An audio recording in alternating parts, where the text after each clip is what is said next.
حضرت عائشہ کا قرآن اپنے پاس الگ تھا ترتیب کے لحاظ سے، عبداللہ بن مسعود کے پاس الگ مصحف تھا، حذیفہ ابن یمان کے پاس الگ مصحف تھا، زید ابن ثابت کے پاس الگ مصحف تھا۔ ہر صحابی نے اپنے حساب سے قرآن کی آیتیں ترتیب دی ہوئی تھی، مرتب کر کے اپنے پاس رکھا ہوا تھا۔ لیکن اس سے ڈر یہ تھا کہ بعد میں امت اختلافات میں ڈیوائیڈ ہو جائے گی۔ حضرت عثمان نے جوڑنے کے لیے کیا کیا، ایک مصحف مرتب کر کے سب کو آگ لگا دی، ٹوٹے نہیں امت۔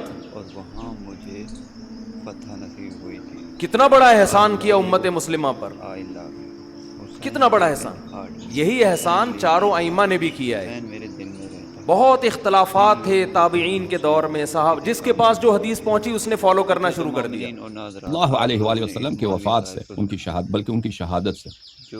عثمان کے جب اس نے اب کس سال میں اس نے نسخے لکھوائے، سنہ 30 میں تھا، 35 میں تھا، میں نہیں معلوم، اس کے خلافت تو کافی لمبی تھی، اس میں کس سال میں تھا میں نہیں معلوم۔ اب اس زمانے تک قرآن متواتر نہیں تھا، اور یہ قرآن کے مختلف نسخے تھے، صحابہ نے اپنے نسخے جمع کرائے، ابی بن کعب کا نسخہ تھا، عبداللہ بن مسعود کا نسخہ تھا، اس کے علاوہ دوسرے بھی صحابہ کے نسخے تھے، اور ان کا آپس میں بڑا شدید اختلاف تھا ان نسخوں کا، یہاں تک کہ جو لوگ عبداللہ بن مسعود کا نسخہ پڑھتے تھے اور جو لوگ ابی بن کعب کے نسخے پڑھتے تھے، یہ آپس ایک دوسرے کی تکفیر کرتے تھے، مدینہ منورہ میں اور مدینہ منورہ کے علاوہ دوسرے علاقوں میں ایک دوسرے کی تکفیر کرتے تھے، یعنی شدید اختلاف تھا اس مسئلے پر۔ اور صحابہ، اور پھر جب زید بن ثابت نے عثمان کے کہنے پر انہوں نے نسخے بنائے تو اس کا بھی ان لوگوں نے شدید انکار کیا، شدید مخالفت کی۔ اب ان کی سوال یہ ہے، حکیم کی جو قرات ہے، اس کو قریش کی قرات میں سیدنا عثمان غنی رضی اللہ تعالیٰ عنہ نے اسٹیبلش کر کے باقی ساری کی ساری جو ڈائلیکٹ تھے اس میں اگر ریٹن فارم میں بھی تھی، وہ سارے کے سارے نسخے جلوا دیے تاکہ امت میں اختلاف نہ پیدا ہو۔ وہ بخاری میں حدیث ہے، حذیفہ ابن یمان کہتے ہیں کہ ہم نے آذربائیجان کی جنگ کے لیے، یعنی رشیا کی طرف جب حملہ کرنے لگے حضرت عثمان کے دور میں، تو ہم نے جو رومن اور پرشین امپائر جو مسلمانوں کے انڈر آ چکی تھی قادسیہ اور یرموک کے بعد، ان علاقوں میں ہم لوگوں کو ابھار رہے تھے جہاد کے لیے۔ جب وہاں پہنچے تو ہم نے لوگوں کو دیکھا کہ وہ ایک ہی قرآن کی صورت کو مختلف ڈائلیکٹ میں پڑھ رہے ہیں، چونکہ ظاہر ہے وہ سارے نان عربک مسلمان ہوئے ہوئے تھے نا، جسے آج بھی اے بے تے پڑھ رہے ہوتے ہیں ہمارے لوگ۔ تو حضرت حذیفہ ابن یمان آئے کا بخاری کے الفاظ ہیں، اے امیر المومنین امت کو تباہی سے بچائیں، امت میں تو اختلاف پیدا ہو جائے گا اس طریقے سے۔ تو حضرت عثمان غنی رضی اللہ تعالیٰ نے اس چیز کو بھانپ لیا،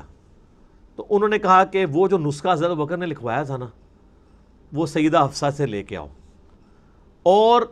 جہاں پہ کہیں اختلاف آئے اس معاملے میں تو قریش کی قرات میں ریٹن ریکارڈ رکھو۔ پھر انہوں نے کئی ایک نسخے لکھوائے، اور یعنی حضرت عثمان کے آلموسٹ آپ سمجھ لیں دور کے آخری حصے کی بات ہے، میں نے اس لیے 25 سال کا ذکر کیا تھا، وہاں آ کے مصحف عثمانی یہ فائنل ہوا، اس لیے ہم اس کو مصحف عثمانی کہتے ہیں، اس لیے نہیں کہ حضرت عثمان نے لکھوایا، اس لیے کہ انہوں نے حضرت عثمان نے اس کو جو ہے وہ قریش کی قرات میں لکھوایا۔ نبی الاسلام کہ یہ جو صحابی ہیں حضرت عثمان غنی رضی اللہ تعالیٰ عنہ کا یہ کارنامہ، اتنا بڑا کارنامہ، امت پہ احسان ہے حضرت عثمان غنی رضی اللہ تعالیٰ عنہ کے وہ نسخے، جو میں نے پچھلی دفعہ بتایا تھا، وہ ٹاپ کاپی میوزیم میں بھی رکھا ہے، جس پہ حضرت عثمان کے وہ خون کے قطرے بھی گرے تھے، فَسَيَكْفِيكَهُمُ اللَّهُ سورۃ البقرہ کی آیات پہ، ان کے مقابلے پہ اللہ تیرے لیے کافی ہے۔ تو مصحف عثمانی اس لیے اسے کہا جاتا ہے، لکھوایا، اور حضرت بکر نے اس کو ایک جگہ دو گتوں کے درمیان کیا، اور قریش کی جو قرات والا جو اختلاف تھا اس کو ختم کر کے قریش کی قرات میں قرآن حکیم کو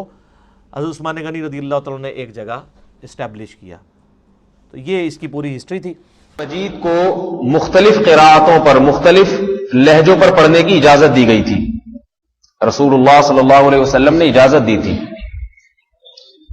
آج جیسے زبانوں کا اختلاف ہے نا، اردو یہاں کسی اور قسم کی ہے، حیدرآباد میں تھوڑا فرق ہوگا، ہندوستان میں تھوڑا اور فرق ہوگا، عربی میں بھی ایسا ہی فرق تھا۔ تو اللہ کے رسول صلی اللہ علیہ وسلم نے ہر عرب کو اپنے لب و لہجے میں قرآن پڑھنے کی اجازت دی تھی، لیکن جب یہ سلسلہ بڑھتا چلا گیا تو حضرت عثمان رضی اللہ تعالیٰ عنہ کو اس بات کا خوف ہوا کہ یہ اختلاف حدود سے تجاوز نہ کر جائے، لہذا وہ تمام نسخے جو اطراف عالم میں پھیل چکے تھے قرآن مجید کے، حضرت عثمان نے وہ تمام منگوائے اور سب کو آگ لگا کے جلا دیا، صرف اس نسخے کو باقی رکھا جو ارض حجاز کی عربی لغت پر تھا، جو حجاز کی، تبھی اس کو آج جو ہمارے ہاتھوں میں جو نسخہ ہے نا قرآن کو، اس کو مصحف عثمانی کہتے ہیں۔ اب دیکھیے یہ کیوں مصحف حضرت عثمان کی طرف کیوں منسوب کرتے ہیں اس کو؟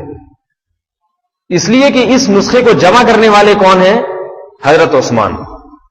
اب کوئی بیوقوف یہ کہنے لگے شروع کر دے کہ ہمیں تو مصحف محمدی دکھاؤ، مصحف عثمانی نہیں چاہیے ہمیں،